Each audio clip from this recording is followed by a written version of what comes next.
J'espère que vous avez eu une agréable journée de travail. Mesdames, Messieurs, merci de prendre le rendez-vous du grand rendez-vous de ce soir. Nous sommes le mercredi 23 mai 2018.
Bonsoir, chers amis téléspectateurs de BB24, précisément de cette émission du soir, Le Grand Rendez-vous. Alors, le numéro d'aujourd'hui se tiendra autour de 5 grands axes. Nous aurons le monde agricole où nous parlons aujourd'hui de la production animale, les différentes techniques pour accroître donc les revenus. Après le monde agricole, nous allons nous intéresser à nature et bien-être avec un acteur de la santé.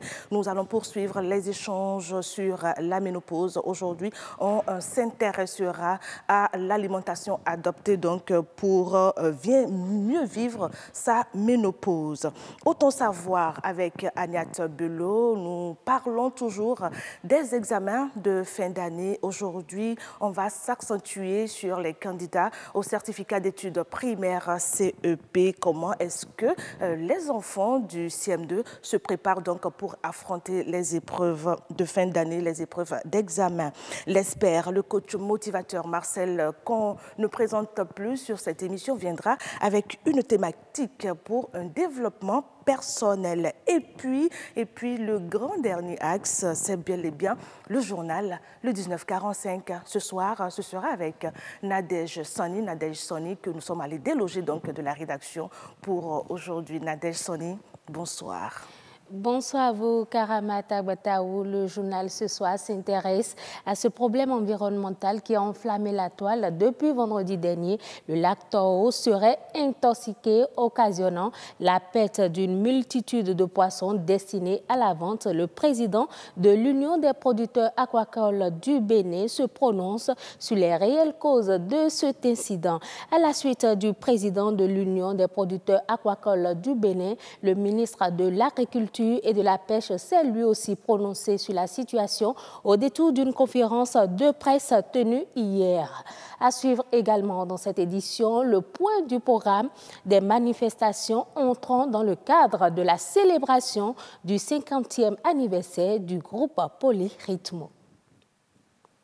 Merci Nadège Soni, chers amis téléspectateurs. Vous avez compris, c'est juste le sommaire, l'avant-goût donc de ce que sera l'édition de ce soir. Prenez tout simplement le rendez-vous, restez avec nous et vous aurez le développement de tous ces titres. Mais en attendant le journal, nous allons installer donc les différentes rubriques et la première aujourd'hui, c'est le monde agricole. Nous allons installer donc Estelle Pazou.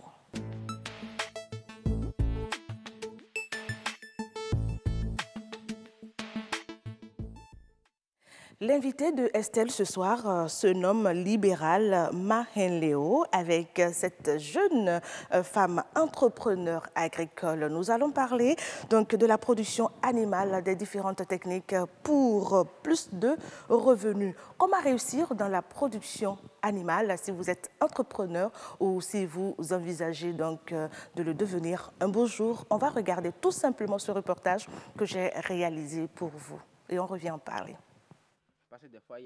35 lapines, 6 mâles, 138 lapereaux, encore à l'étape d'allaitement. D'autres bébés lapins ont passé ce cap et sont à l'engraissement. C'est l'effectif de cette lapinière au moment de notre tournage.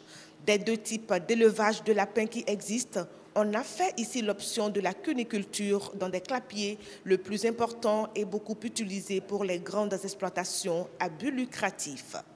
Généralement, les clapiers pour l'engraissement sont souvent destinés pour la mesure de 80 cm pour la mesure des normes que nous avons dans les documents. 80 cm fois 40 cm fois 40 au maxi. C'est souvent de 6 latéraux.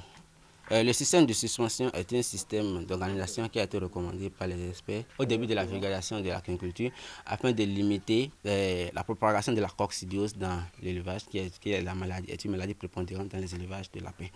L'élevage des lapins apparaît anodin, mais nécessite tout de même des connaissances en matière de réglementation, de suivi et surtout d'hygiène. Pour la qualité de sa viande, bien riche en protéines, le lapin est très demandé par les populations. Pour les éleveurs, le marché d'écoulement existe, même s'il n'est pas énorme. Intérieurement, dans la maison, il y a beaucoup de personnes, les gens s'en approvisionnent, on a de manifestations, on se fournit nous-mêmes. Et encore, dans la zone, à Zinvier, à Calavi, il y a beaucoup de gens qui nous connaissent et qui viennent. Autrement, nous sommes en contact avec beaucoup d'autres éleveurs et beaucoup d'autres restaurants et commercialisateurs de viande de lapin. Et quand nous en avons, nous le faisons si on jette du lapin avant, vous en avez besoin et puis il passe.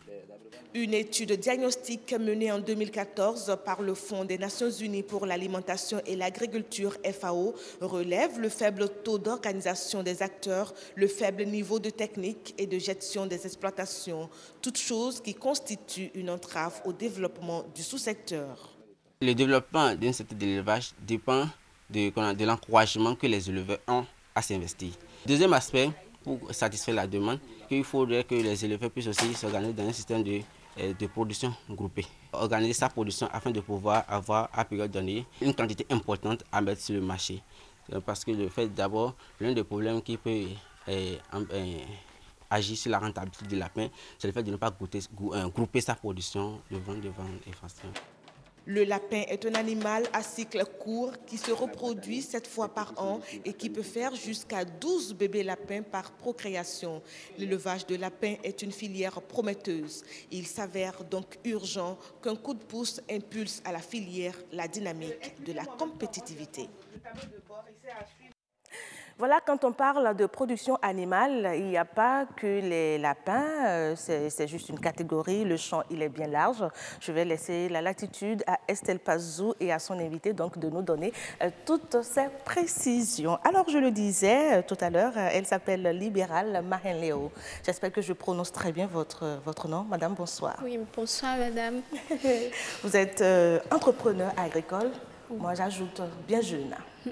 Oui, je suis entrepreneur agricole. Voilà, Estelle Pazou, une jeunesse quand même qui s'intéresse de plus en plus à l'agriculture. Je pense que c'est bien. C'est une chose à encourager. Voilà. C'est justement la raison pour laquelle elle est sur ce plateau aujourd'hui. Et je rappelle qu'elle s'appelle Libéral Mahenleo Adungo Tiodo. C'est bien ça. Alors, on vient de voir un reportage sur la production de lapins. Et comme elle l'a dit, ce n'est qu'un exemple en matière de production animale.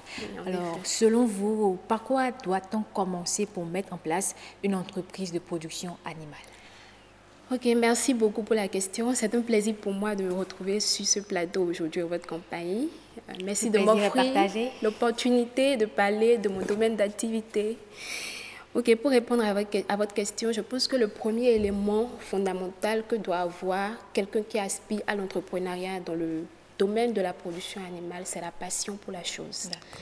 Tout commence par là. C'est à travers cette passion-là qu'il saura quoi mettre en place pour pouvoir réussir. C'est le premier élément fondamental, sans quoi il ne sera pas motivé dans la suite pour pouvoir faire ce qu'il a à faire pour atteindre les objectifs. Et est-ce qu'il suffit d'avoir la passion pour réussir? Non, il ne suffit pas d'avoir la passion, ce n'est qu'un élément parmi tant d'autres. Donc, juste après la passion, il faut qu'il ait la technicité. Ou du moins, je suppose que c'est quelqu'un qui n'est pas dans le domaine, mais qui quand même envisage s'installer. S'il n'a pas la technicité, il faut qu'il cherche quand même un technicien dans le domaine qui pourrait le renseigner sur les différentes phases à traverser avant de mettre en place son élevage. Parce qu'on ne se lève pas comme ça pour construire un bâtiment d'élevage. Il y a plusieurs études qui sont faites avant l'installation du bâtiment d'élevage. Donc, il faut avoir un minimum de technicité. Et ensuite, de façon naturelle, il faut avoir un peu de moyens. Mais juste un peu de moyens. Surtout pour les jeunes comme moi, je m'accentue là-dessus. On n'a pas besoin d'un grand moyen pour commencer dans le domaine de la production animale. On a besoin de combien d'à peu près? Dites-nous, vous, votre cas par exemple. En me basant sur mon expérience, moi j'ai eu besoin de 50 000 francs pour commencer avec l'élevage de lapins. Je vais en parler plus loin. Donc, on a besoin d'un peu de moyens. Ce moyen accompagné à la technicité, à la passion et à la motivation de réussir dans le domaine pourrait aider facilement un jeune entrepreneur à aller plus loin, à aller en avance plus tard. Et justement, en parlant de technicité, quelles sont selon vous ces techniques-là pour arriver à maximiser les profits dans le domaine de la production animale? Tout d'abord, il faut en premier lieu savoir, quand je prends par exemple l'élevage de lapins, il faut savoir quand est-ce qu'il faut accoupler une femelle ou quand est-ce qu'il faut changer une femelle et tout. Il a dit tout à l'heure, une femelle met bas 9 fois dans l'année, 7 à 9 fois dans l'année. Donc, il faut avoir toutes ces données-là. Il y a plusieurs techniques, ça s'apprend sur les fermes d'élevage, à la faculté des sciences agronomiques, ça s'apprend aussi. Mais comme je le disais, ce n'est pas des techniques que je peux décrire ici parce qu'il faut beaucoup de choses. Il faut avoir beaucoup de choses. Et également, je suppose que je suis une étudiante en première année et j'ai envie, en première année en agronomie bien sûr, et que j'ai envie de mettre en place une exploitation. Le premier objectif que je dois viser, c'est utiliser cette exploitation-là pour pouvoir mettre en pratique les connaissances théoriques que je reçois au cours. C'était moi, l'un de mes objectifs, les objectifs que je m'étais fixés dans le temps. C'est ça qui m'a amené à installer mon petit élevage de lapins à la maison. Donc, ça faisait pour moi objet de domaine de pratique en même temps de ce que je faisais à l'école. Donc, pour quelqu'un qui commence comme ça, je pense qu'il peut avoir beaucoup d'aptitudes pratiques dans le domaine. Et quand il va agrandir plus tard son cheptel, il aura moins de difficultés que quelqu'un qui vient de commencer. Justement, quand vous parlez d'un minimum de dispositifs préalables, je crois qu'il ne faut pas omettre le foncier. Il faut disposer d'un espace, d'un cadre. Vous avez votre installation à la maison. Oui, j'ai mon installation à la maison. Quand j'avais commencé, papa était en train de construire une maison à côté de la maison habituelle, familiale. Donc, j'ai pris une chambre dedans et c'était inachevé. J'ai acheté les cases, j'ai mis dedans, j'ai commencé. Mais quand il a voulu finir, il n'y avait plus d'espace dans la maison. Qu'est-ce que j'allais faire? Je me suis mise à réfléchir et là, je me suis dit, on a une dalle. Pourquoi ne pas essayer avec la dalle et voir? Donc, j'ai déplacé les lapins vers la dalle, vers le roux. Donc, alors, actuellement, c'est là ils sont. Vous faites dans le lapin? Oui, dans le lapin. J'ai commencé récemment la production de poules pondeuses. L'élevage de poules pondeuses. Dans quel autre type de production animale peut-on s'engager aujourd'hui pour espérer réussir? Je pense que le domaine de la production animale au Bénin est désert, plus ou moins désert. Et ce qu'il faut, je ne pourrais pas dire il faut telle espèce ou telle espèce, il faut choisir telle ou telle espèce pour pouvoir réussir. Tout ce que je dis, c'est que quand il y a la motivation, il y a la passion et que vous commencez à produire, il faut accompagner votre production des techniques de commercialisation, des techniques de marketing.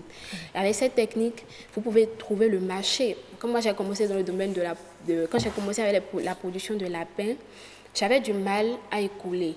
Mais dans le temps, je ne faisais pas la publicité autour de mon produit. Mais récemment, j'ai commencé la publicité.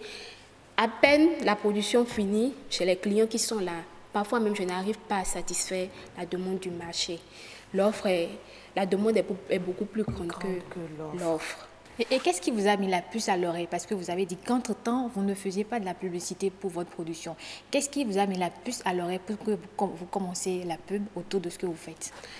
Il faut dire que j'ai une maman assez protectrice. C'est elle qui, dans le temps, me disait, tu produis les lapins qui sont là, que tu ne vends pas. Pourquoi est-ce que tu continues avec? Et pour elle, c'est que comme tu ne vends pas et tu investis dedans, tu prends ton petit déjeuner, tu investis dedans tout le temps, arrête. Mais je ne voulais pas arrêter parce que pour moi, c'était un terrain d'apprentissage. Donc, je me suis dit, tu ne fais pas la communication autour de ta production, comment veux-tu vendre toi-même? C'est comme ça que j'ai commencé à sortir, à en parler à mes amis, aux différents ménages qui étaient tout autour de la maison. Et ils ont commencé à acheter. Il y a d'autres même qui n'avaient jamais consommé la viande de lapin. Donc, je leur ai proposé ça, ils ont accepté et puis ils ont commencé à essayer.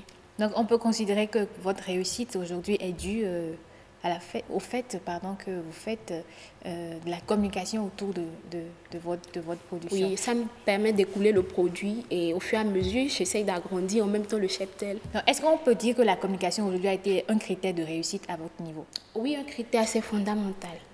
Okay. Et aujourd'hui, vous dites que vous faites la volaille, les poules pondeuses et les lapins. Oui. Est-ce qu'il est conseillé de mettre ensemble plusieurs types de production d'animaux?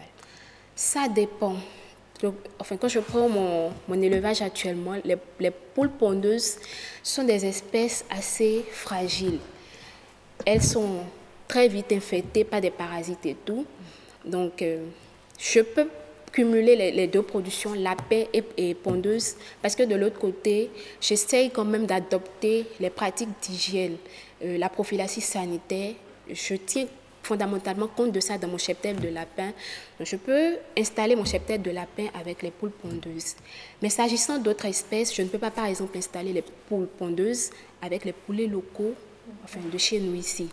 Ça pose un grand problème. Donc, toutes les espèces animales ne sont pas,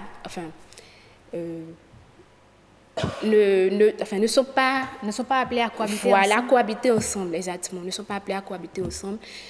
Il y a comme je le dis, tout ça, c'est dans les documents, c'est à étudier.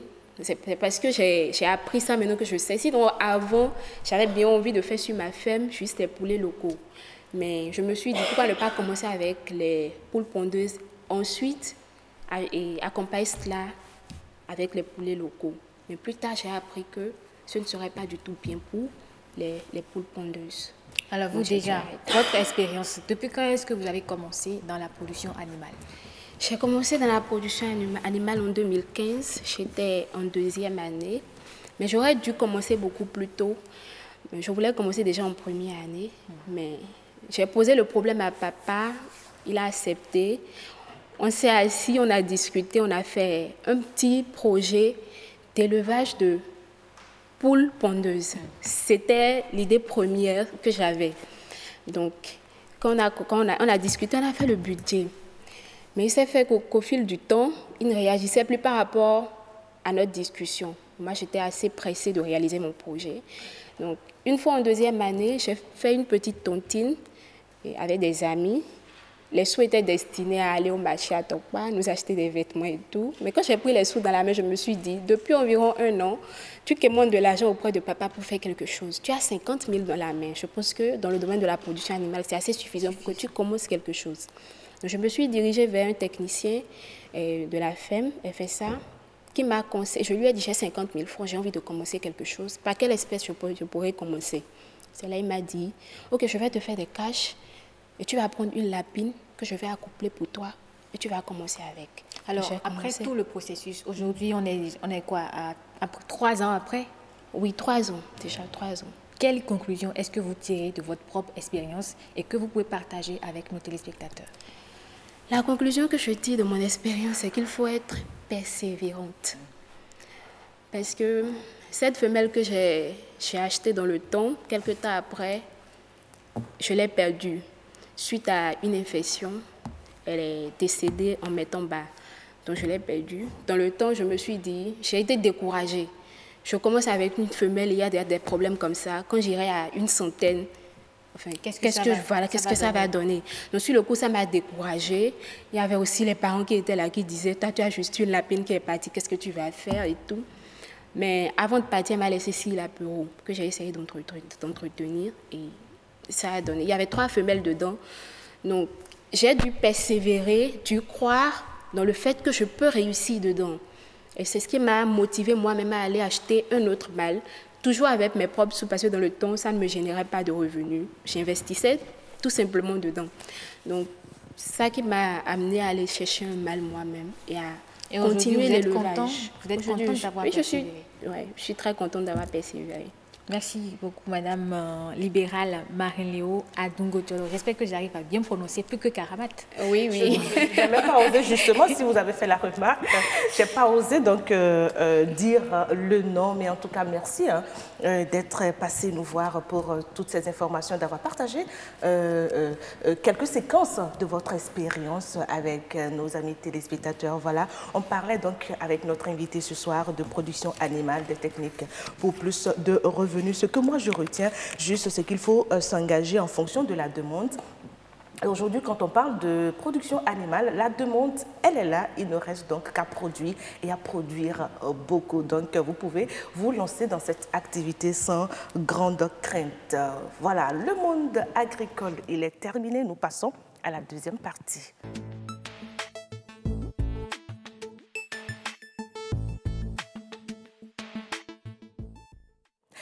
Nature et bien-être, on avait déjà commencé à parler de ce sujet qui ne touche que la jante féminine. Il s'agit de la ménopause qui apparaît à un certain âge. Déjà à partir de 45 ans, on se prépare donc à vivre cet épisode de sa vie, toujours pas aisé pour certaines d'entre nous, les femmes. Alors, quelle est l'alimentation donc qu'il faut avoir pour mieux vivre cette phase-là? On en parle aujourd'hui dans cette rubrique. Mais avant, je vais vous inviter à regarder ce reportage et c'est Heureuse qui nous l'a fait. La femme cesse de procréer à un stade donné de sa vie. Ceci n'est pas volontaire, mais s'impose à son corps. Le phénomène normal, selon les gynécologues, est appelé la ménopause. Il faut dire que quand on parle de la ménopause, on distingue 2 périodes. La période de la périménopause ou de la préménopause qui dure environ 5 à 7 ans. Puis après survient la ménopause même qui va se caractériser par l'absence des règles pendant une période de 12 mois successifs. C'est une période normale de la vie d'une femme qui est en fait la cessation de l'activité de la vie reproductive de la femme. Quoique normale, la ménopause surprend toujours la femme. La nécessité de savoir reconnaître les signes avant-coureurs reste donc de mise. Alors, en quoi consistent ces signes? Le premier signe qui amène souvent les femmes à consulter, c'est les bouffées de chaleur. La femme va commencer à ressentir des bouffées de chaleur qui vont la prendre vers l'abdomen, vers le thorax, qui vont remonter vers le visage. Le deuxième signe, c'est la sudation, surtout nocturne. Elle va se réveiller en sueur la nuit avec ses paumes de main et la plante des pieds qui sont totalement moites, qui est une sensation très désagréable. C'est également la perturbation de l'activité sexuelle liée en fait à la sécheresse des muqueuses. La baisse des hormones va entraîner une sécheresse des muqueuses, notamment de la muqueuse vaginale, ce qui va se traduire par parfois des démangeaisons au niveau de la vulve et évidemment du fait de la sécheresse des rapports sexuels qui deviennent douloureux. Il y a d'autres signes, la nervosité, l'irritabilité. Donc il faudrait que les hommes comprennent que lorsque au cours de cette période-là, les femmes deviennent irritables, c'est juste les hormones qui sont en train de parler. Ce phénomène se manifeste chez toutes les femmes, mais de diverses manières. Par exemple, les femmes qui prennent du poids, qui sont, excusez-moi le terme, grosses un tout petit peu, vont vivre de façon moins accentuée les troubles là parce que la graisse va se transformer par des mécanismes biochimiques en oestrogènes qui vont de fait diminuer les troubles. Il y a également une perception culturelle Dans certaines sociétés, comme en Asie par exemple, le fait de passer au stade de la ménopause traduit une plus grande responsabilité. Et la femme va se sentir plus valorisée. Donc, elle vivra un peu mieux peut-être ces troubles-là. L'âge moyen de la ménopause reste encore constant dans le monde, 50 à 51 ans. En Afrique, 53 ans. Ben voilà, heureuse d'annoncer, vous êtes avec nous sur ce plateau justement pour poursuivre les échanges autour de ce sujet très intéressant et qui touche toute la gente féminine, la ménopause, mais aujourd'hui avec un autre volet. Et pour en parler justement, nous avons sur ce plateau Madame Priska Deou Bachabi, elle est nutritionniste et diététicienne. Bonsoir Madame. Bonsoir Madame la journaliste. Bonsoir Madame. Bonsoir Madame. Heureuse d'annoncer.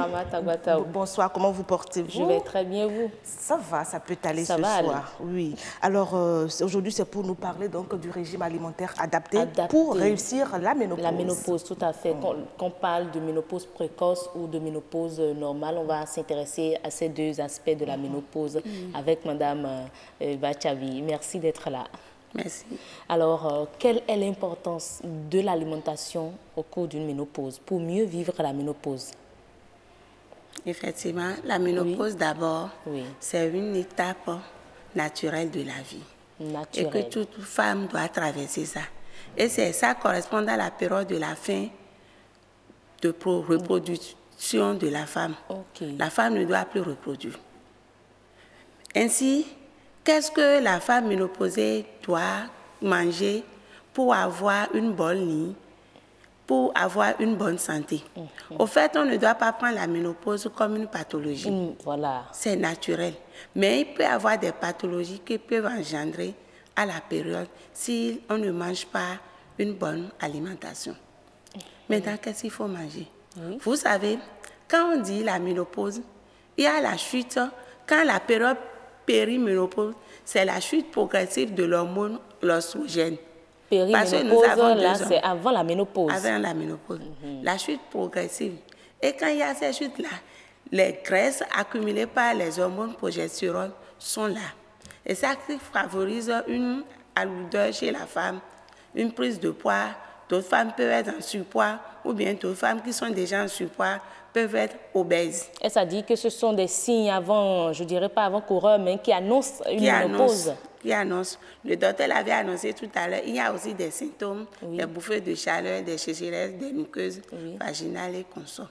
Bon, si nous allons tenir à l'augmentation du taux de progestérone dans le sang explique l'accumulation des graisses. Maintenant, qu'est-ce que nous devons faire pour éviter une obésité pendant la période? C'est qu'il faut manger parce que notre aliment est le premier médicament de la vie. Maintenant, la femme qui est ménopausée déjà ne doit pas trop consommer les protéines animales. Les protéines du règne animal. Parce que c'est déjà riche en cholestérol. Il y a déjà les graisses. Donc, elle doit éviter les protéines du règne animal et privilégier les protéines du règne végétal. Maintenant, si elle ne peut pas trop éviter les protéines du règne animal, elle peut toutefois manger les viandes blanches, c'est-à-dire les volailles, la viande de lapin ou bien le poisson. Mais les viandes rouges, comme la viande de bœuf, la viande de mouton, consommée avec la peau. Parce que sous la peau, nous avons de la graisse. De la même chez les volailles, il faut habiller le poulet avant de manger. Habiller le poulet, c'est-à-dire on enlève la chair. Si vous enlevez la chair, vous allez constater qu'il y a une épaisse de membrane graisseuse qui est entourée autour de la chair. Elle enlève et racle la graisse. Maintenant, une femme ménopausée doit entrecouper, fractionner ses repas en de petites portions. Normalement, il nous faut 3 repas par jour. Mais chez la femme ménopausée, elle peut fractionner de 4 jusqu'à 5. Mais de petites portions. Faut pas qu'elle il faut qu'elle évite les calories inutiles. Quand je dis les calories inutiles, les sodas, Coca, Fanta, Fusil, pamplemousse, les jus de fruits avec l'ajout du sucre. Sucre, voilà. Nos mayonnaises, les beurres, les chocolats, les viennoises, les tartines. Là, c'est carrément un régime alimentaire, hein? Oui. Carrément. Vous savez, Quand la femme est ménopausée, j'ai dit tantôt qu'il n'y a plus de l'oestrogène. Oui. Or, l'oestrogène, c'est l'oestrogène qui fixe le calcium dans le tissu osseux. Voilà qu'il n'y a plus de l'oestrogène. Donc, il y a un déficit de calcium. Et vous allez constater, il y a un déficit de calcium, et vous allez constater que la femme ménopausée, on commence par constater l'ostéoporose. On parle, j'ai mal à l'articulation au niveau du genou. J'ai mal, j'ai des lombalgies. Parce que le calcium, il n'y en a plus. Voilà que l'oestrogène fixe le calcium. On n'a plus le calcium. Or, la femme qui n'est pas ménopausée, il lui faut 900 mg de calcium par jour.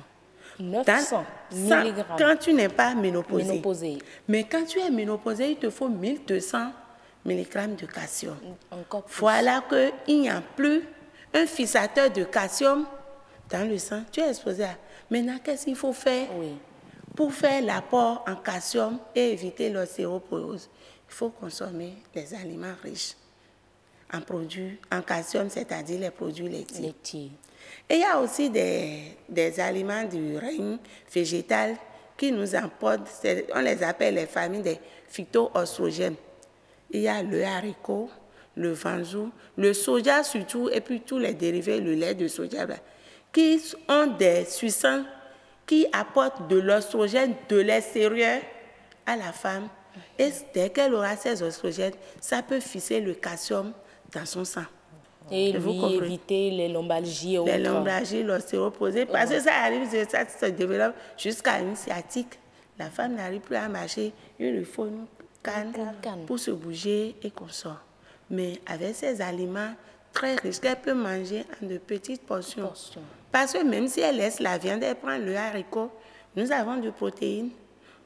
C'est les protéines qui donnent de l'oestrogène, qui forment les hormones. Et l'hormone, nous avons l'oestrogène.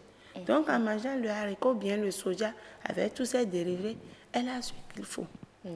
Elle peut prendre des repas riches en légumes, avec une petite portion de pâtes et une grande assiette de légumes, soit c'est de crin-crin, du gombo, ou bien légumes tchaïo, les légumes verts comme ça.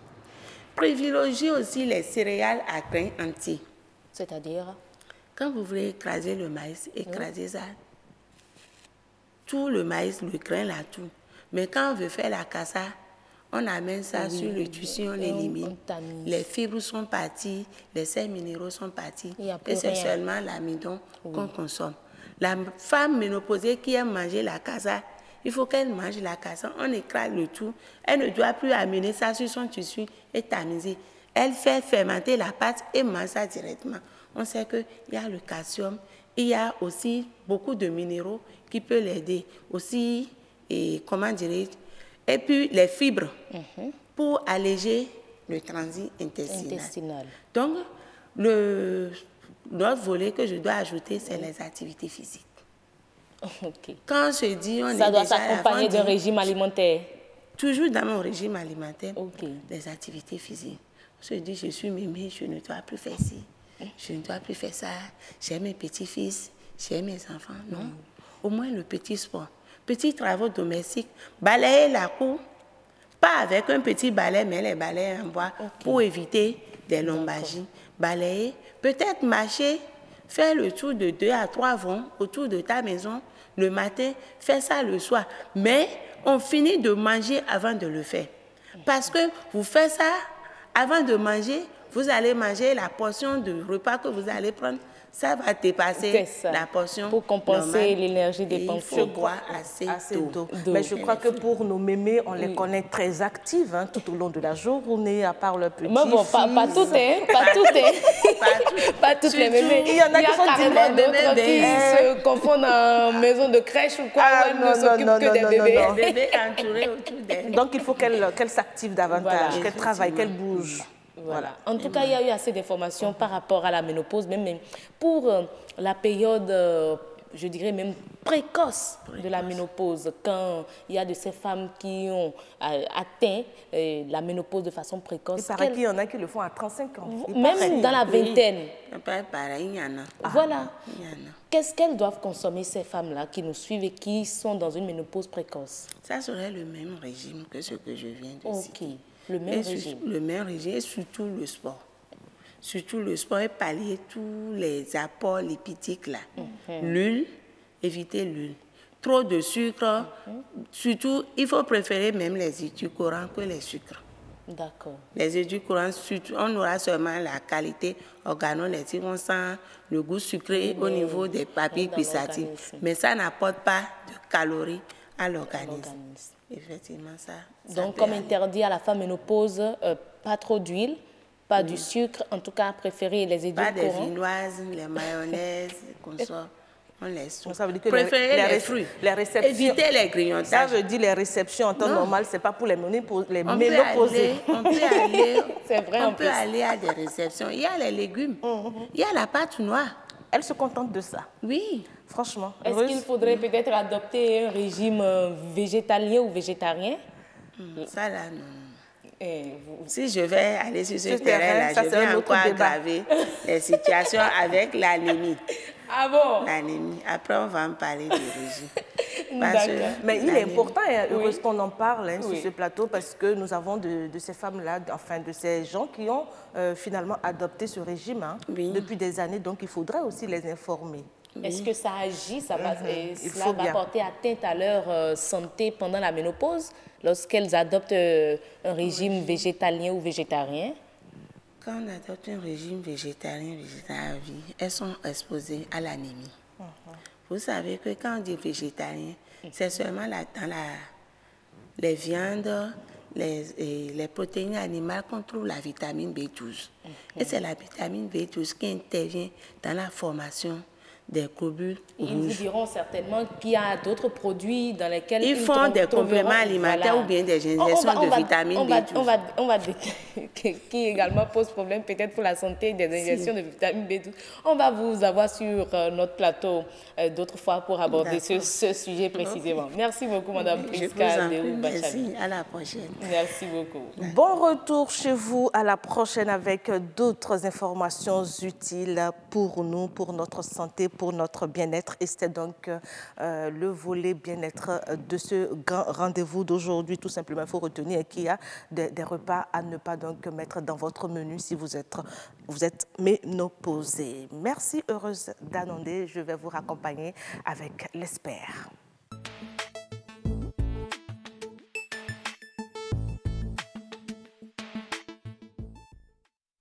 L'espère aujourd'hui, c'est Marcel Effon, coach motivateur avec qui nous parlons donc de changement des habitudes. C'est une suite. Aujourd'hui, nous en sommes à la 4e étape. Marcel Effon, bonsoir. Bonsoir, madame. Oui, c'est Karamat, je préfère. Absolument. Je préfère effectivement l'appeler Alors, Karamat. changer les habitudes, il faut déjà partir d'une volonté manifeste, n'est-ce pas? Absolument. Parfois, on n'a pas le choix que de changer d'habitude. Voilà. Et comme les gens le savent, il y a votre nouveau état de santé qui vous oblige quand même à changer d'habitude, comme on venait de le dire sur la diététique. Et il faut changer les aliments que vous mangez quand vous êtes ménopausé, mais le changement n'est pas aussi facile. Pendant plus de 40 ans, pendant plus de 45 ans, vous avez mangé d'une manière, vous avez mangé des aliments qui ont pris le temps de créer de très grands canaux qui ont quitté bien sûr vos neurones vers le cerveau. Donc, manger les aliments que vous aviez l'habitude de manger est chose plus facile que de manger de nouvelles choses. Du coup, il y a le processus du changement d'habitude qui entre en jeu. Alors, les gens se retrouvent en train de se disputer entre l'ancienne habitude et la nouvelle. Et à un moment donné, on se pose la question, mais est-ce que pour autant, j'ai besoin de faire d'efforts quand même pour une nouvelle habitude? Oui, ça suit un processus. Et justement, que nous dit l'étape 4 oui, sur ce processus? À la 4e étape, je rappelle aux téléspectateurs qui nous avaient suivis la semaine dernière, le jeudi précisément, que la 4e étape, la 3e étape consistait juste à retrouver, bien sûr, à abandonner ces modèles limitatifs. Parce que dans le changement d'habitude, vous devez venir à une étape où vous listez les modèles, les choses qui vous limitent, les choses qui font que vos résultats ne sont plus ceux que vous voulez avoir. Mais il faut les connaître. Il faut les lister. Il faut les connaître dans votre quotidien. Au bout des doigts. Au bout des doigts. C'est la première étape, la 3e étape, mais à la 4e étape, lorsque vous les connaissez, vous avez une liste, par exemple, des comportements, des choses que vous avez l'habitude de faire, des actions, même au niveau de l'état d'esprit. Parce que la réflexion ou l'action que nous posons part d'abord de l'état d'esprit. Alors il y a des états d'esprit qui nous conduisent vers certaines actions, mais il faut qu'on les identifie pour dire oui, cet état d'esprit, lorsque je l'ai, ça me conduit à tel résultat. Donc ça fait partie de mes modèles limitatifs. Donc on a parlé bien sûr le jeudi dernier des modèles limitatifs. Aujourd'hui la question pour nous, alors de voir comment remplacer ces modèles limitatifs par des modèles que j'appelle des modèles dynamisants. Les modèles dynamisants, la 4e étape que nous abordons aujourd'hui, c'est les choses sur lesquelles vous éprouvez alors de futurs plaisirs. Vous avez envie d'avoir une parfaite santé dans le futur, mais le médecin vous dit il faut que vous marchiez tous les soirs, il faut que vous marchiez tous les matins avant d'aller au boulot. Ce n'est pas facile, mais c'est un nouveau modèle qui constitue alors à travailler autrement, à faire réfléchir autrement votre cerveau, à créer un nouveau état d'esprit, mais qui s'aligne sur cette habitude que vous devez changer, qui consiste à se lever tôt le matin, à marcher avant d'aller au boulot et le soir après le repas, à marcher également avant d'aller au lit. Mais si vous ne savez pas, alors si vous ne connaissez pas les différentes étapes que vous devez passer, vous tentez tous les jours, vous vous battez pour vous réveiller, pour aller marcher, vous battez après le repas pour marcher et vous posez beaucoup de questions. Mais est-ce que ceux qui ont réussi à le faire, c'est pour autant difficile pour eux? Oui, c'est pour autant difficile. Vous devez comprendre que ce qui fait que vous n'arrivez pas à rester dynamique ou à répéter les nouvelles bonnes habitudes que vous avez prises, c'est simplement parce que vous n'avez pas fait une démarcation entre les modèles limitatifs et les modèles dynamisants. Les modèles limitatifs, c'est les choses que vous avez fait jusque-là, mais qui ne vous ont pas permis d'avoir les résultats que vous désirez. Si vous ne les connaissez pas avec précision, mais si vous ne savez pas avec précision aussi quelle est la limite entre ce qui est négatif que vous avez fait jusque-là et où commence ce que vous devez faire maintenant pour avoir les résultats que vous voulez, alors vous pataugez, vous cherchez tout le temps et c'est compliqué. Est-ce que c'est si facile justement d'avoir ce juste milieu entre le modèle sur lequel on veut mettre... Le modèle bien sûr limitatif et puis les modèles dynamisants. Oui. Est-ce que c'est si facile de trouver? Est-ce qu'on peut avoir donc quelques bribes, ne serait-ce que des formations pour pouvoir saisir le juste milieu? Bien sûr, il y a beaucoup de formations que nous faisons sur le changement d'habitude. Il y a une formation, par exemple, que j'appelle « Pas de montre, pas de réveil, ma passion me réveille ». Alors, qui consiste à prendre de nouvelles habitudes dans tous les aspects de sa vie pour produire de nouveaux résultats. Mais c'est tout un processus, c'est tout un projet qui amène la personne qui veut maintenant avoir de nouveaux résultats à traverser plusieurs étapes. Mais à cette étape, ce qui est le plus difficile pour les gens, c'est de ne pas pouvoir faire la nuance entre déjà même l'état d'esprit qu'ils ont. Vous imaginez, j'ai une amie, et un jour, je le retrouve dans son bureau et je le vois très triste, alors que c'est quelqu'un qui a quand même l'habitude d'être heureux, de déborder beaucoup d'énergie autour de lui, d'être gai, d'être... Mais je dis, mais qu'est-ce qui se passe? Il dit, je ne sais pas. Mais je dis, tu ne vas pas bien là.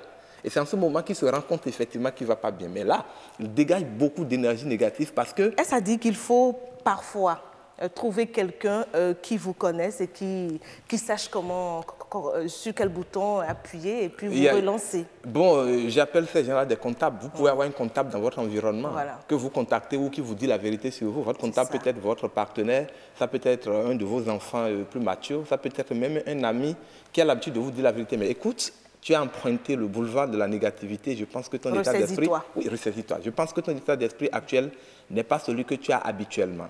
Et généralement, les gens ne savent pas où est-ce qu'ils ont franchi, où est-ce qu'ils sont tombés, par où ça a commencé. Ça peut être un petit message que vous venez de recevoir, ça peut être une phrase qu'un collègue ou une amie vous a balancée, mais vous avez choisi juste de vous poser la mauvaise question, pourquoi il me parle comme ça? Et juste cette question vous amène alors à commencer à vous sous-estimer, à déprimer, à imaginer par exemple tout ce qui a concouru par exemple à la pose de cette question-là. Il suffit juste alors de vous poser la bonne question. Comment je fais pour reprendre le contrôle alors de cette nouvelle phrase qu'elle vient de lancer, qu'il vient de lancer, et vous reprenez le contrôle effectivement à travers les réflexions que vous menez. Donc le modèle dynamisant, c'est beaucoup plus un modèle qui se projette vers l'avenir. Oui, qui se projette vers l'avenir, et qui liste et qui amène à poser des actes qui nous amènent à avoir les résultats que nous désirons. Mais on doit pouvoir le démarquer des modèles limitatifs. Tant que vous ne connaissez pas alors l'état d'esprit, les actes, les comportements, les attitudes qui vous conduisent à avoir un certain nombre de réactions, alors vous ne pouvez pas savoir quelle est la limite de ces comportements et où commencent les nouvelles habitudes ou les nouveaux comportements ou les nouvelles manières de réfléchir ou même de penser, de sourire dans l'environnement dans lequel vous êtes. Et c'est là que c'est beaucoup plus important pour les gens de savoir où est-ce que ça commence, où est-ce que ça doit démarrer. Justement, et parlant de démarrage, c'est l'heure pour le 19h45 de prendre son envol. Nadège Sané, vous avez l'antenne.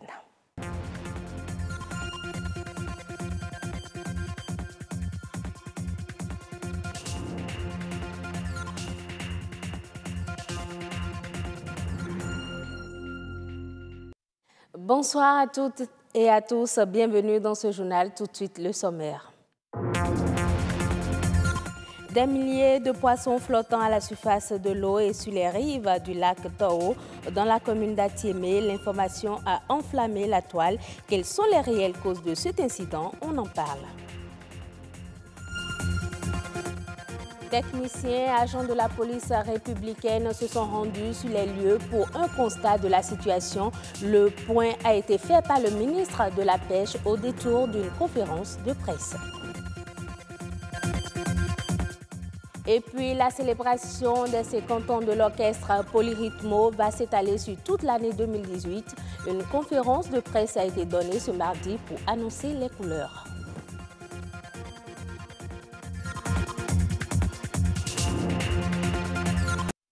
Des informations relayées sur la toile et sur certains médias depuis vendredi font état de l'intoxication du lac Toho. Fausse information selon le président de l'Union des producteurs aquacoles du Bénin. Les milliers de poissons tilapia empoisonnés ne seraient pas du dit lac. En attendant les clarifications scientifiques et le point du ministre en charge de la pêche descendu pour le constat, quelles sont les réelles causes de cet incident? Suivant Christian Guidibi pour les détails.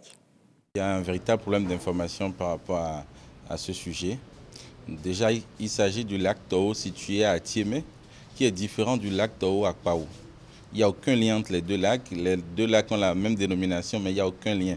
Il n'y a même pas de ramification entre les deux lacs. La deuxième réalité, aucun lac n'a été empoisonné, comme on le raconte, parce qu'il n'y a aucun poisson du lac qui soit mort. Et je puis vous dire que pendant cette période de Pentecôte, il y a eu au moins 400 béninois et non béninois qui ont visité ce lac. Et s'il y avait un problème pareil, on aurait eu de tollé partout. Un pisciculteur a eu de problèmes, donc est en difficulté. Le pisciculteur a ensemencé une grande quantité d'alevins, donc autour de 40 000 alevins. Et s'est trouvé il y a 3 jours à constater des mortalités élevées. Il n'y a même pas un seul poisson du lac qui soit mort. Ce n'est que chez le producteur, parce que les poissons étant concentrés dans un milieu, ils n'ont pas de choix que de rester, d'accumuler le produit qui vient d'arriver. Qu'est-ce qui pourrait créer pareille mortalité? La première cause probable est que, ayant des installations agricoles dans les environs, les gens aient utilisé des pesticides ou des herbicides, et avec la pluie, l'eau de ruissellement a atteint les infrastructures et donc c'est ce que ça a engendré. Ça, c'est la première cause. La seconde cause qui est moins probable, c'est ce que les gens évoquent, le vandalisme. Quelle est la quantité de produits chimiques qu'on pourrait mettre dans une infrastructure comme celle-là qui a contenu 40 000 alevins et pouvoir tuer une quantité pareille de poissons? Ce n'est pas possible techniquement. On ne peut pas ramener 200 litres de produits chimiques pour pouvoir commettre une forfaiture de ce genre. La dernière cause, c'est que le dimensionnement de l'infrastructure peut aussi avoir cette conséquence, parce que quand vous regardez les poissons dont il s'agit, les poissons déjà autour de 300 à 350 grammes. Donc si on regarde un peu les dimensionnements, on peut dire, bon, il y a eu surcharge et tout, mais c'est le niveau de mortalité qui fait aussi qu'on peut exclure un peu ce problème, parce que même s'il y a eu surcharge, la mortalité ne serait pas aussi brutale que ça, elle serait continue dans le temps. Si on va évaluer en termes de coût, on peut évaluer autour de 10 tonnes de poissons, ou un peu moins de 10 tonnes de poissons qui soient morts, autour de 17 millions de francs CFA. Une peine d'abord pour le producteur et ensuite pour l'économie. Et puis ce mardi, les techniciens étaient encore sur le site du lac Toho à Atiémé pour de plus amples détails sur cet incident produit. Qu'est-ce qui a contaminé ce lac? Quelles sont les dispositions prises par le gouvernement? Et surtout, ce lac est-il exploité par plusieurs opérateurs économiques, éleveurs de poissons? Toutes ces questions ont trouvé réponse lors d'une conférence de presse tenue dans les locaux du ministère de l'Agriculture, de l'Élevage et de la Pêche. Suivons le point fait par le technicien dépêché sur les lieux. Il y a la suite du ministre Gaston Doussoui. Il est important de préciser qu'est-ce que le lac Toho. Le lac Toho est un lac encaissé situé strictement dans le département du Mono. Et ça couvre les communes d'Atiémé, de Huiogbe et de Lokossa. C'est complètement différent de la lagune Toho Toho Todouba, qui est au niveau de l'Atlantique, pratiquement, et qui couvre les arrondissements de Kpaou, Ahozon, Ganhatin, Fourkodji. Et c'est justement dans cette lagune qu'il y a des opérateurs économiques qui produisent du poisson. Par contre, le lac Toho, qui aujourd'hui fait l'objet de nos préoccupations, n'est colonisé que par un seul opérateur économique qui a installé une vingtaine d'enclos. Le reste, c'est de la pêche naturelle. On a parcouru le lac de l'amont en aval, disons sur toute la longueur et sur toute la largeur, pour apprécier.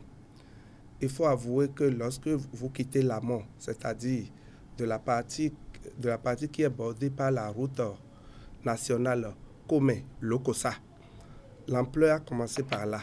De là à la ferme de l'exploitant, ça fait environ 700 mètres. Sur une superficie d'environ 1000 mètres carrés sur le lac, on voit une couche onctueuse qui laisse soupçonner que le produit déversé est un produit de synthèse. Donc ce n'est pas un végétal. Parce qu'il y a aussi des feuilles de chez nous que les pêcheurs ont l'habitude de mettre dans l'eau pour pêcher. Mais ici, avec cette couche onctueuse-là, nous soupçonnons un déversement d'ichthyotoxique. Et c'est un produit de synthèse. Mais ce sont les résultats de laboratoire qui vont confirmer cette assertion-là. En ce qui concerne la durée de l'impact, selon les renseignements glanés auprès des pêcheurs, ils ont commencé par constater les mortalités de poissons le jeudi matin jusqu'au samedi. Mais après samedi, il n'y a plus de morts de poissons dans le lac. Comme quoi, sous l'effet de la dilution, n'est-ce pas, de l'effet du produit, on ne dit pas que le produit n'est plus là, mais ce n'est plus à une dose létale où ça peut tuer les poissons. Donc, à la fin, nous pouvons dire que l'impact s'est localisé dans un rayon d'1 kilomètre environ. Ça ne s'est pas étendu plus que ça. Mais toutes les dispositions sont prises à tous les niveaux décentralisés de l'État, de département, commune, arrondissement, pour que la veille soit permanente. Sinon, il n'y a pas péril à la demeure. Chaque 22 mai, le monde célèbre la journée de la diversité biologique. Le thème retenu par les Nations Unies cette année, 25 ans de célébration d'action pour la biodiversité. À cette occasion, le ministère du Cadre de vie et du Développement durable a organisé la première édition de la Semaine nationale de la biodiversité. Ceci en collaboration avec la Direction des eaux et des forêts et de chasse et le Centre d'études et de recherche forestière. Plus de détails dans ce reportage signé Oboubé Kakbo, Mathieu Sokenou, présenté par Roch Akweino. L'exposition vente, une des principales activités de cette première édition de la Semaine nationale de la biodiversité. Elle réunit des responsables d'ONG, des chercheurs et des tradithérapeutes. Une initiative qui valorise les produits issus de la biodiversité. On est présent pour pouvoir valoriser nos produits qu'on fait à base des plantes aromatiques et nutritionnelles thérapeutiques qui ont un fort potentiel en vitamines, en nutriments, macro ainsi que micronutriments. Tel que vous voyez à côté, quelques pépinières de plants, nous constituons également des actions à la restauration des espèces médicinales, aromatiques tropicales menacées de disparition. Produits agroalimentaires, thérapeutiques, cosmétiques, espèces végétales et animales, c'est toute la diversité biologique qui est sur place. Une biodiversité sans laquelle aucun être vivant ne pourrait survivre. Pourtant, celle-ci est constamment menacée par les activités humaines. Mais également, elle est menacée par le changement climatique. Et compte tenu de tout ça, il est très important que nous puissions protéger, sauvegarder notre biodiversité. Nous sommes en train d'aller vers la catastrophe si nous laissons cette biodiversité, c'est-à-dire cette flore qui nous entoure, cette faune, la flore et tout ce qui nous entoure. Si nous laissons aller à la dérive, nous ne pouvons pas vivre. En fait, notre vie en dépend. Faire connaître la diversité biologique du pays aux citoyens, c'est l'un des principaux objectifs du gouvernement béninois à l'issue du plan stratégique 2011-2020 pour la biodiversité. À moins de 2 ans de cette échéance, les résultats sont peu reluisants. Nous les hommes, nous devons prendre conscience du rôle que jouent les éléments de la biodiversité pour l'humanité tout entière. C'est des éléments sur lesquels l'attention doit être portée tant par les utilisateurs que les politiques, puisque nous dépendons largement de ces ressources-là et leur utilisation, nous ne pouvons jamais s'en passer. Et par conséquent, nous devons mener des actions concertées au niveau de tous les acteurs intervenant donc, dans l'utilisation rationnelle de ces ressources-là, afin que nous puissions les utiliser, satisfaire nos besoins et pouvoir permettre aux générations futures de satisfaire les leurs aussi. Préserver la diversité biologique reste un défi mondial. 25 ans après avoir ratifié la Convention sur la diversité biologique, c'est l'occasion pour le Bénin de faire son bilan. Outre cette exposition-vente, plusieurs autres activités sont au programme, des communications scientifiques, des débats et des visites guidées du sanctuaire de la biodiversité. La Semaine nationale de la biodiversité prendra fin le 25 mai. Vous le savez sans doute déjà, le groupe Polyrythmo célèbre 50 ans de carrière. Les manifestations entrant dans le cadre de la célébration de ce demi-siècle s'étalent sur toute l'année. Des tournées nationales et internationales sont prévues. Le ministre du Tourisme, de la Culture et des Sports accompagne l'événement. Une conférence de presse a été donnée ce mardi pour annoncer le chronogramme. Rodrigue Blandoumé, Herman Amégan.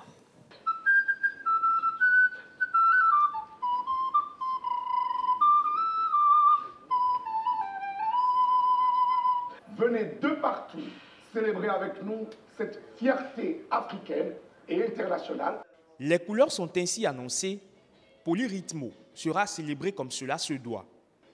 Un demi-siècle de carrière pour ces hommes, mus par une volonté commune, celle de chanter et surtout d'égayer. L'aventure a commencé en mai 68.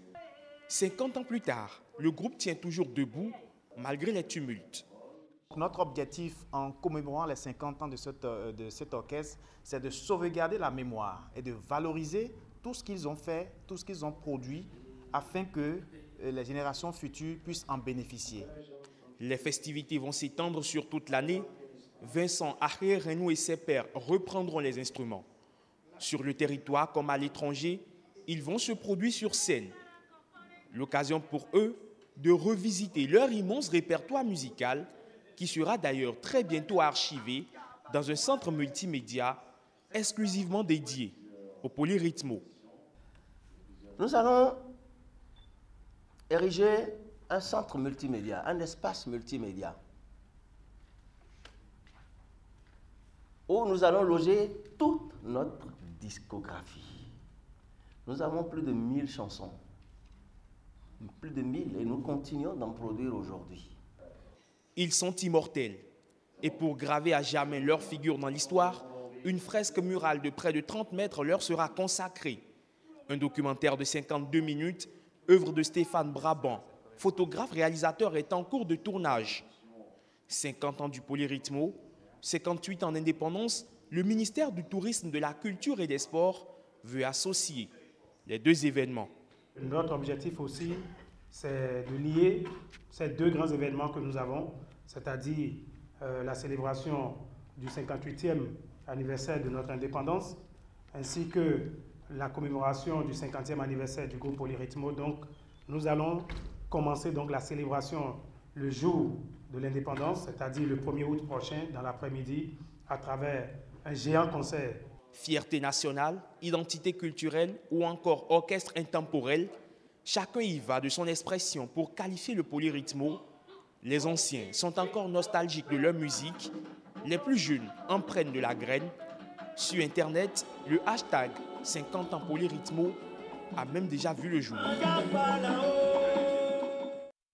Ainsi s'achève cette édition. Merci de l'avoir suivi. À demain.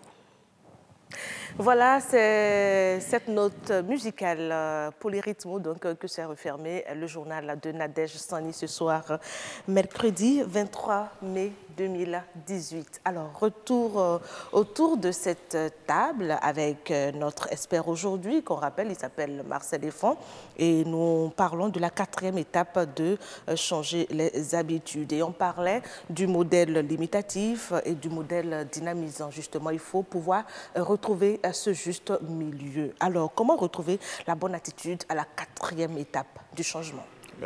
Merci Karamatou. Et alors, lorsque vous retrouvez effectivement la 4e étape où il faut chercher les habitudes qui dynamisent cette nouvelle manière de conduire sa vie, de conduire ses résultats, le plus important, c'est de se poser la question, c'est de se demander quelles sont les questions auxquelles je réponds. Parce que généralement, pas généralement, la plupart du temps, nous essayons de répondre à des questions dans tous nos comportements. Et comme l'a dit le philosophe allemand Nietzsche, il dit, lorsque vous possédez un pourquoi, alors assez fort, peu importe presque n'importe lequel est le comment. Parce que votre pourquoi, lorsque c'est assez fort, la raison pour laquelle vous devez agir, ce pourquoi vous devez agir, lorsque c'est plus fort que vous, à partir d'un moment donné, vous n'avez plus le choix. J'ai donné l'exemple la dernière fois, lorsqu'on était à la 3e étape, quelqu'un qui doit aller au boulot, qui n'a aucune raison alors d'être en retard. Il a été tellement en retard, on lui a envoyé des mises en demeure plusieurs fois. Alors on lui a dit, la prochaine fois, lorsque tu te retrouves en retard, considère que toi-même tu t'es licencié de l'entreprise. Ce pourquoi-là est trop fort. Perdre son emploi, eh bien, c'est trop fort. Alors, il est prêt à tout. Il est prêt à tout sacrifice pour ne pas être en retard. Il peut commettre toutes les bévues ce jour-là, mais être en retard n'existe pas. Donc, il faut commencer alors à poser la question, pourquoi je dois le faire? Il y a des gens qui répondent de la façon la plus automatique face aux situations, aux événements de la vie. Vous ne pouvez pas vouloir avoir un résultat différent et continuer de répondre de la façon la plus automatique possible. Vous êtes jusque-là, vous avez réagi automatiquement. Quand on vous pose une question, par exemple, celui qui pose la question, généralement, attend de vous un résultat précis. Lorsque votre petite fille vient vers vous et commence à pleurer, elle fait du chahutage, elle atteint un résultat précis, elle veut quelque chose. Alors, posez-vous simplement la question, pourquoi je dois répondre alors au chantage de ma petite fille? Votre cerveau est fait pour ça, il est là pour ça. Il va partir chercher alors les bonnes réponses pour vous dire, voilà la bonne chose que vous devez faire pour permettre à votre petite fille d'avoir le résultat que vous désirez qu'il ait. Mais si vous répondez au tic au tac, ce qui est normal, vous allez répondre à sa préoccupation, mais est-ce que la réponse que vous donnez vous permet d'avoir le résultat que vous, en tant que mère, en tant que père, attendez de cet enfant? Donc, la question, le pourquoi est très important.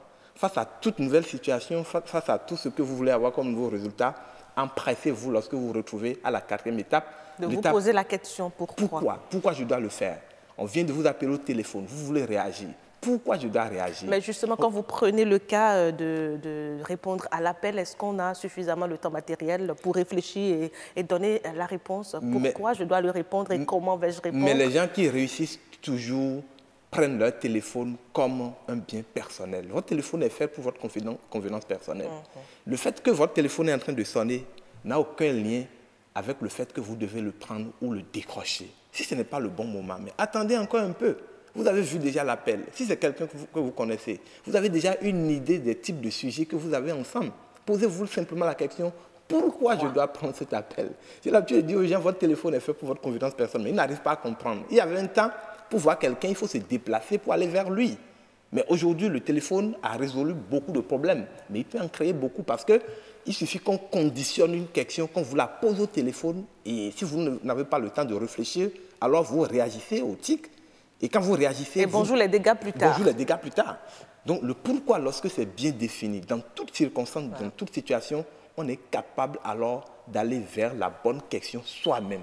Parce qu'on peut vous poser une question piégée. On peut vous poser, la personne peut être de très bonne foi, mais mal poser sa question. Mais le simple fait de mal poser sa question, comme vous le savez, l'expression que nous utilisons, nous avons le contrôle à 30% des mots. Parfois, l'état d'esprit ou ce que nous avons dans notre cerveau, nous voulons dire, est mal dit. La chose est mal dite avec les mots, les expressions que nous utilisons. Donc, celui qui est en face de vous peut ne pas être de mauvaise foi, mais simplement parce qu'il n'a pas bien formulé la question. Alors, vous répondez au tic au tac. Et bonjour les dégâts, comme vous l'avez dit. Donc, à la 4e étape, je voudrais demander aux gens, quand vous voulez, alors quand l'idée vous vient d'agir ou de ne pas agir, posez-vous simplement la question, pourquoi je dois agir maintenant? Pourquoi je ne dois pas agir maintenant? Après.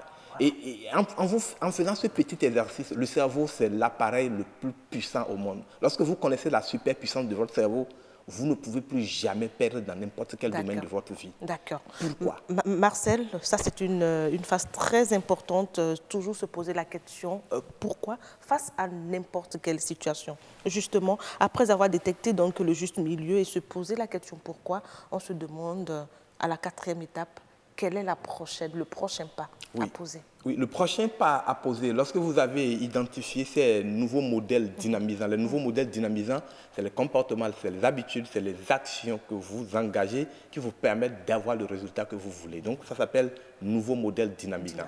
Lorsque vous les avez identifiés, vous avez commencé à les utiliser, ce qui est normal, c'est de nouvelles choses que vous faites. N'attendez pas que ça se passe normalement comme les anciennes se passaient. Donc, il faut être patient. Il faut rester sur le ring. Et il faut être aussi, il faut avoir le sens de l'adaptation. Oui, le sens parce que les situations vont changer certainement. Oui, naturellement, les situations vont changer. Mais n'oubliez pas, pour que vous puissiez être à l'aise avec ces nouveaux comportements ou ces nouvelles habitudes, il faut associer alors des images positives. Voilà. Comme par exemple, quand vous êtes obligé de vous lever à 5 heures pour aller marcher avant d'aller au boulot. Plutôt que de sentir de la douleur en vous réveillant, dites « Waouh, c'est fantastique ». C'est fantastique que j'ai pu me lever ce matin. En me levant ce matin, alors je gagne beaucoup de choses, je me fais beaucoup de bien. Ma santé, j'ai une parfaite santé. Vous imaginez, plutôt que de voir la douleur que vous éprouvez en sortant du lit un aussi beau matin, alors vous commencez à retrouver la joie d'avoir une santé. La douleur est remplacée par le plaisir, la joie. Et le cerveau adore ça. Voilà un exemple qui touche presque tout le monde, c'est-à-dire le réveil, surtout les week-ends. Personne ne veut rater sa grasse matinée pour, disons, rien au monde, à part ceux-là, qui sont les férus du sport, qui ne manquent pas leur rendez-vous sportif. Alors là, décrocher du lit à un moment donné, quand on voit même l'horloge, franchement, on se pose plusieurs questions, mais il faut juste voir le but qu'on veut atteindre. Absolument, voilà. Absolument. Par rapport à n'importe quel aspect de votre vie, la chose la plus difficile pour vous, c'est d'accepter les sacrifices, ou du moins alors de transformer les sacrifices en des opportunités. Lorsque les sacrifices deviennent des opportunités pour vous, vous avez tout gagné dans la vie. Et c'est ce qui empêche la plupart des gens de changer d'habitude, de produire davantage de résultats dans n'importe quel domaine de leur vie. Wow. Merci beaucoup, Marcel Effon. On aura retenu quand même beaucoup de choses.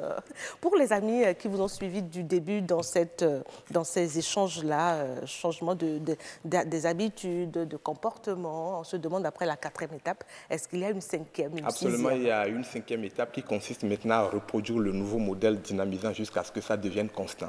Voilà. Donc, comment est-ce qu'il faut faire pour que le nouveau modèle que vous venez de retenir, la nouvelle étape, devienne la chose à faire, à répéter jusqu'à ce que ça devienne constant. Voilà, constant. Du petit sentier. Je cherche le mot, en fait. Que ça devienne la nouvelle habitude, simplement. Exactement. Oui, du petit sentier au départ, comme je l'ai dit. Que ça devienne un réflexe. Un réflexe. Voilà. Vous créez un grand boulevard qui vous conduise vers les nouvelles bonnes choses que vous avez commencé difficilement. Et bonjour alors les bons résultats que vous attendez. Quelqu'un dira, mais comment il a pu en arriver là? Mais lui, il s'amuse alors à faire ce qu'il est en train de faire maintenant, alors que c'est très compliqué pour ceux qui sont en train de commencer maintenant. Notre coach motivateur sur le grand rendez-vous, le principal.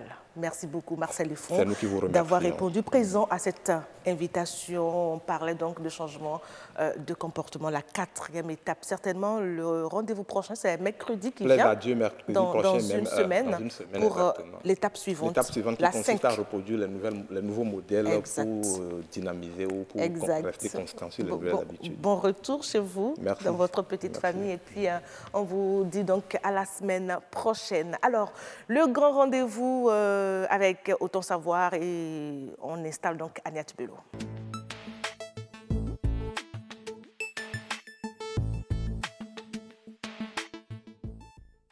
Autant Savoir, CEP, les enfants sont-ils prêts? Dans quel mental sont-ils pour faire face donc aux épreuves du 2 juillet, puisque nous avons reçu hier un enseignant qui nous a donné la date exacte. Donc on sait désormais que le CEP aura lieu le 2 juillet prochain. Alors vous avez un candidat avec vous dans votre environnement proche, votre enfant. Alors comment est-ce qu'il se prépare? Comment est-ce qu'il doit se sentir dans son mental surtout? On en parle avec Agnès Bello et son invité. Mais avant, regardons ceci, c'est une interview. Comme cette année a été une année spéciale du fait des perturbations que l'école a connues, nous avons au niveau du ministère des enseignements maternels et primaires mis sur pied des stratégies afin que les enseignants, dans un sursaut collectif, puissent remonter la situation du fait, et surtout que les enfants, pendant un bon moment, ont désappris parce que étant restés longtemps à la maison. Et il n'y a plus de moment de jeu pour les enfants parce que nous allons consacrer tout le reste du temps aux activités pédagogiques pour pouvoir nous en sortir. Il y a une masse horaire qui est consacrée aux activités pédagogiques. Et je dis que lorsqu'on est en crise, il y a de nouvelles attitudes qu'il faut adopter et c'est ce que nous essayons de faire. L'année ne sera pas une année perdue et ce n'est pas du leurre. Nous ne pouvons pas tuer la génération d'élèves de notre pays. Je voudrais rassurer les parents que leurs enfants iront à l'examen et vont tirer leur épingle du jeu. Je voudrais les inviter aussi à être beaucoup plus attentifs aux enfants parce que nous sommes en période de pluie où les maladies pilules et le froid est là. Il faut que les parents protègent les enfants, ne leur permettent pas de tomber sous le coup d'une maladie pour manquer l'école pour le reste du temps. Nous voudrions donc les appeler à un bon suivi à la maison. Il s'appelle Aimé Francis Barnor. Il est avec nous sur ce plateau pour nous parler donc du CEP 2018. Où en sont les préparatifs? Nous en sommes où? Et justement toucher un peu les candidats un peu dans comment est-ce qu'ils doivent se préparer pour de meilleurs résultats à la fin. Bonsoir à vous, Monsieur Barnor. Bonsoir, Madame la journaliste. Oui, Agnès Bello, bonsoir aussi à vous. Bonsoir, Karamata Ouettao. Oui. Mesdames et messieurs, bonsoir chez vous. Alors, le CEP 2018, où est-ce qu'on en est? Justement, c'est à cette question que va répondre Aimé Francis Barnor. Comme vous l'avez dit, il est inspecteur de l'enseignement du premier degré. Alors, est-ce que nos enfants sont prêts pour le CEP 2018? Sans hésitation, je voudrais vous répondre par l'affirmation. Les enfants sont pratiquement déjà prêts pour affronter le CEP 2018. En termes de préparatifs du CEP 2018 plutôt, nous pouvons aborder des aspects. Il y a la préparation matérielle, la préparation intellectuelle. Par rapport à la préparation matérielle, nous avons une direction technique du ministère de l'enseignement maternel et primaire, nommée la DEC, la direction des examens et concours, qui a une feuille de route bien élaborée et qui est en train de suivre sa feuille de route. Et je crois que les préparatifs à ce niveau vont bon train dans la mesure où les dossiers, il y a déjà eu réception des dossiers de candidature, dépouillement des dossiers, saisie des listes et collationnement, attribution de numéros définitifs à tous les candidats, la liste des surveillants, sinon la liste des différents acteurs devant participer au déroulement du CEP est déjà pratiquement connue et c'est au niveau des directions départementales. Et je pense que tout ce qui reste, c'est la validation de cette liste et le convoyage du matériel lourd et du matériel sensible qui, en principe, doit être fait à quelques semaines, sinon à 2 semaines de la date de l'examen. Vers les centres, en fait. Oui, ça. Voilà. Donc voilà du point de vue matériel, préparation. Du point de vue logistique, voilà. En fait. Maintenant, du point de vue intellectuel, je m'en voudrais de ne pas dire que nos enfants du CM2 ne sont pas prêts. Nos enfants du CM2 ne sont pas prêts. C'est ce que le commun du mortel pense. Oui. Mais en réalité, non, c'est justement le contraire. Ils ne sont pas? Ils sont véritablement prêts. Dans la mesure où, il est vrai, il y a eu une période de désobéissance, de débrayage, mais qui, en réalité, n'a pas d'impact sur les classes de CM2. À cause du report? Ce n'est pas à cause du report. D'abord, au cours de cette période, si vous avez fait bien attention, les enfants de CM2 allaient à l'école, suivaient normalement les programmes. Les professeurs essayaient de les maintenir en classe. Voilà, les enseignants de CM2 mais pas dans les mêmes conditions. Il est vrai que ce n'est pas dans les mêmes conditions. Pas dans les mêmes conditions. Mais ce qui est sûr, ils ont été encadrés suffisamment. Il n'y a pas eu trop de temps perdu à leur niveau. Ça fait un aspect. L'autre aspect, le calendrier a été réaménagé. Donc l'examen du CEP est reporté jusqu'au 2 juillet.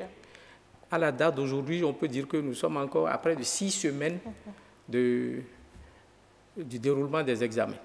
Alors que le programme déjà exécuté, le niveau d'exécution du programme dans les classes du CM2 est suffisant, très avancé. Et dans les 99% des écoles, ce programme a été déjà atteint à 100%. Donc le reste du temps permettra aux enseignants de mieux les reprendre en charge, de mieux les préparer pour affronter de façon très heureuse le CEP. Justement, est-ce que ces enseignants pourront maintenir leur attention, une attention soutenue jusqu'à la date de l'examen? Parce que qu'on le veuille ou pas, on parle de tout petits. C'est vrai qu'il y a des enfants qui sont très âgés, mais pour la plupart, de plus en plus, nos candidats au CEP sont tout petits. Bon, en fait, ils ne sont pas si petits en tant que tels. Non, mais ils sont petits, hein, ils sont petits, monsieur Barnon. Ce ne sont pas des enfants de la maternelle. De 10 ans justement, ce ne sont pas des enfants de la maternelle. 8 ans, 9 ans, 10 ans, c'est relativement petit. Mais quand nous entrons dans une classe à 8 heures, on en reçoit à midi, mais ce n'est pas dit que de 8 heures à midi, nous travaillons sans relâche, non. Il y a des plages horaires où les enfants s'amusent, la récréation, ceci, cela, et ils sont contents, surtout quand le programme est terminé, ils sont contents de repasser, de revoir encore certaines choses, de faire encore des exercices. Et dans ce cadre, le ministère est en train d'élaborer une annale que bientôt on va mettre à la disposition des enseignants pour mieux encadrer. Bientôt, c'est quand? Parce que le temps est parti déjà, il reste 6 semaines. Non, justement, ce sera une annale qui sera utilisée, je crois, sur 4 semaines. D'accord, un mois, donc juste il reste 2 semaines. Pour permettre aux enfants de mieux organiser le temps de révision. Ça veut dire que cette annale va sortir quand, en fait, pour les parents? Dans 2 semaines. Si vous dites que c'est pour 4 semaines. Si mes souvenirs sont bons, en principe, l'annale serait déjà mise à la disposition des enseignants. Déjà, c'est du 1er au 30 juin. D'accord. Du 1er au 30 juin. Oui. Mise Là, en nous sommes service de encore en l'annale. mai. Donc, c'est dire qu'en réalité, nous avons encore tout le temps. Oui. Alors, pour vous, avec cette annale, les enfants vont faire un 100% au CEP? Bon, c'est notre souhait le plus absolu. C'est notre souhait le plus absolu. Vous voyez, quand nous prenons le cas de Cotonou, l'année dernière, le littoral a été le tout premier au plan national. Oui. Et nous comptons maintenir cette place-là. Et vous serez étonnés. Vous serez étonnés dans la mesure où les résultats du CEP de cette année seront beaucoup plus éloquents que celui de l'année dernière, par exemple. Ça ne veut pas dire que le niveau des enfants est forcément meilleur. Vous savez très bien que ça murmure beaucoup. On parle souvent de rachat, on parle souvent de petites faveurs parfois. Est-ce que si on a un résultat de 100%, cela veut dire que nos enfants ont le niveau requis pour pouvoir aller en classe de 6e? Parce que vous le savez, en tant qu'enseignant, c'est une continuité l'enseignement. Nous ne disons pas non.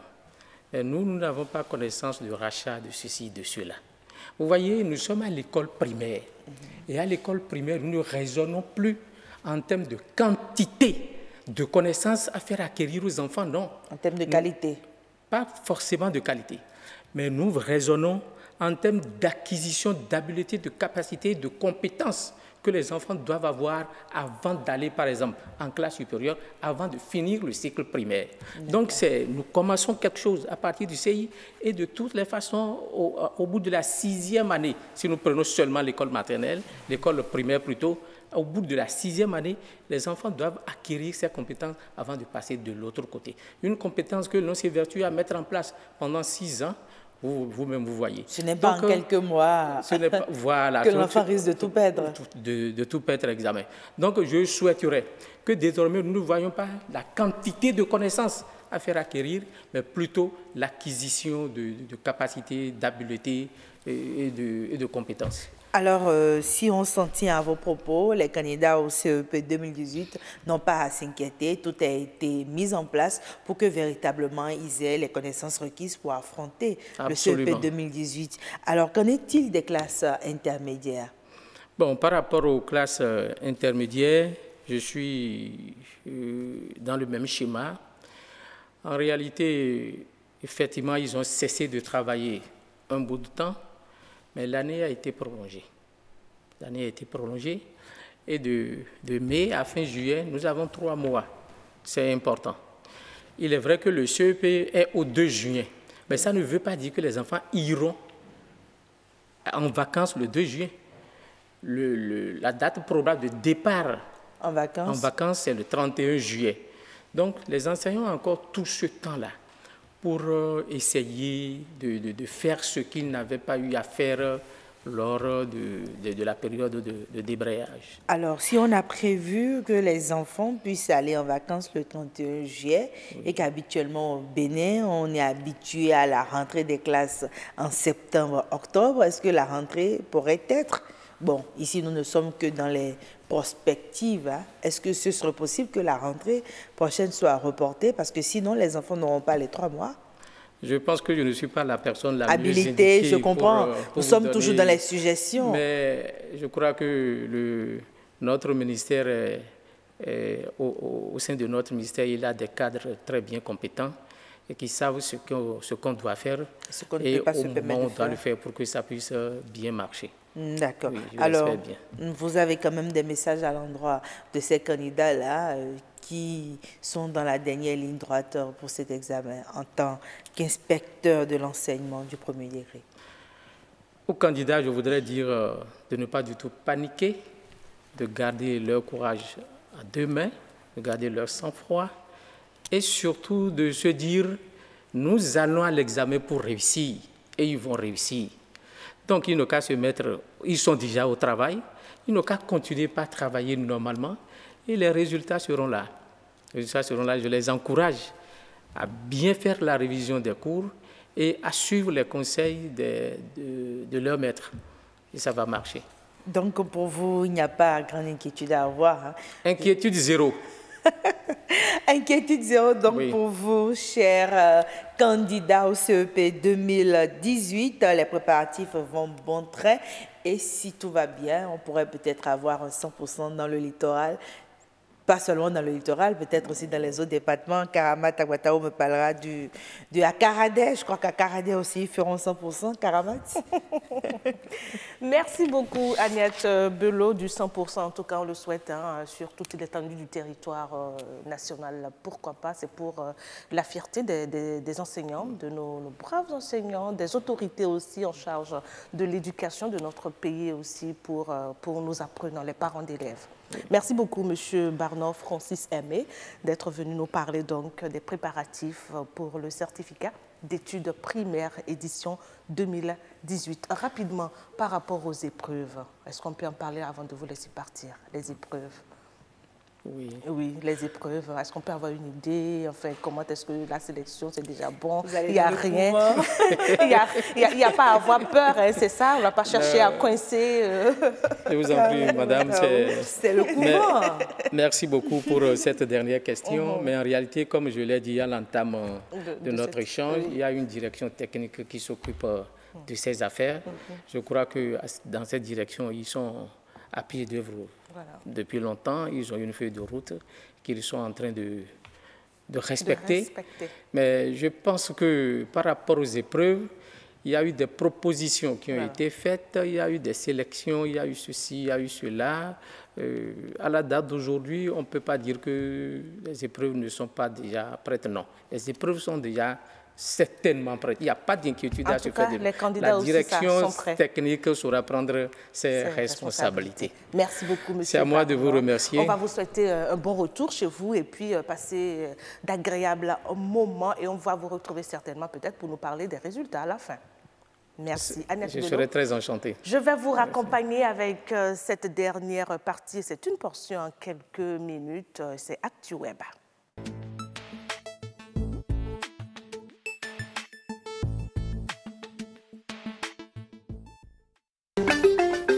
Bonjour à toutes et à tous. Un enfant de 9 ans meurt au centre hospitalier universitaire Hubert Koutoukou-Maga de Cotonou pour faute d'évacuation.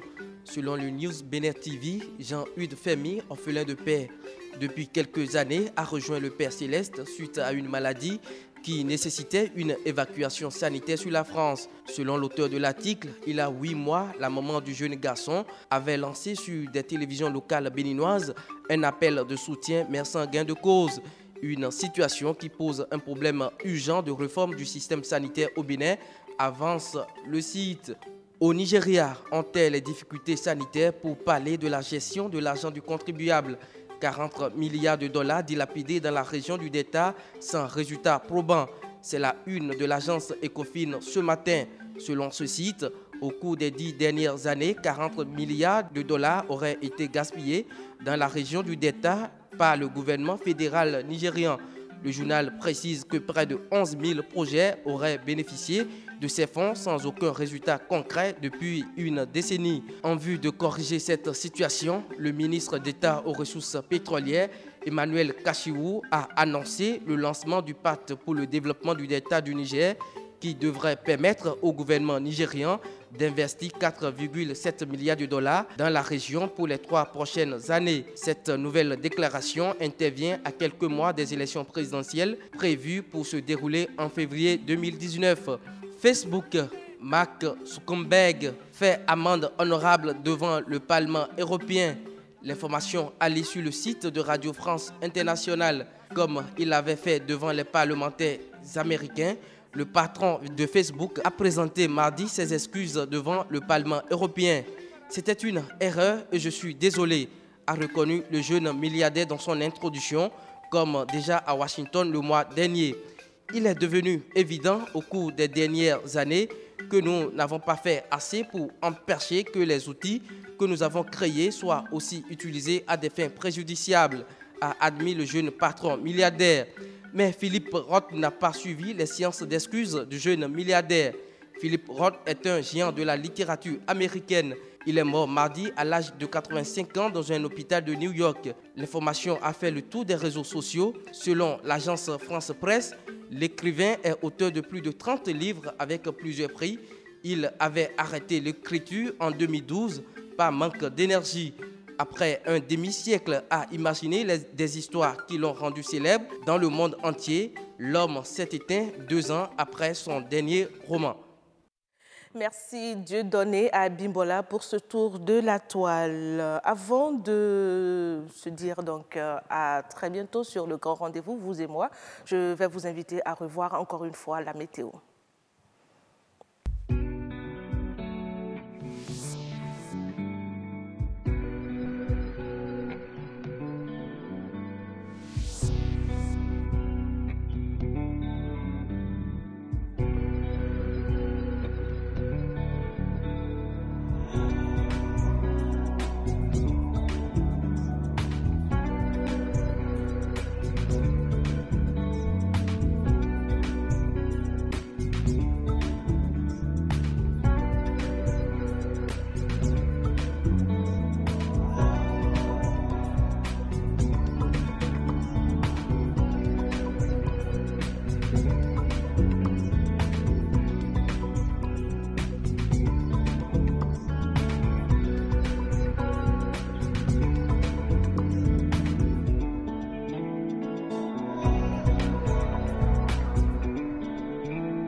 C'est un plateau honoré, c'est un plateau qu'on a annoncé au départ, rien que pour vous, chers amis téléspectateurs. Nous avons parlé avec notre invité libéral Mehen Léo de production animale aujourd'hui dans Monde agricole, les techniques pour plus de revenus. Nature et bien-être, c'est la ménopause, le régime qu'il faut donc pour réussir ou vivre mieux votre ménopause. Nous l'avons donné également dans cette émission que vous pouvez revoir sur la toile. Nous avons eu également notre coach motivateur, Marcel Lefond, qui nous a entretenu sur la 4e étape de son cours sur le changement de comportement, changement d'attitude. Et puis enfin, M. Francis Barnor qui nous a parlé donc du certificat d'études primaires, CEP. Les préparatifs vont bon train, tout simplement. Le grand rendez-vous de ce mercredi 23 mai 2018, c'est terminé ici. Merci à vous de l'avoir suivi. Passez une très belle soirée autour de vous. À très bientôt.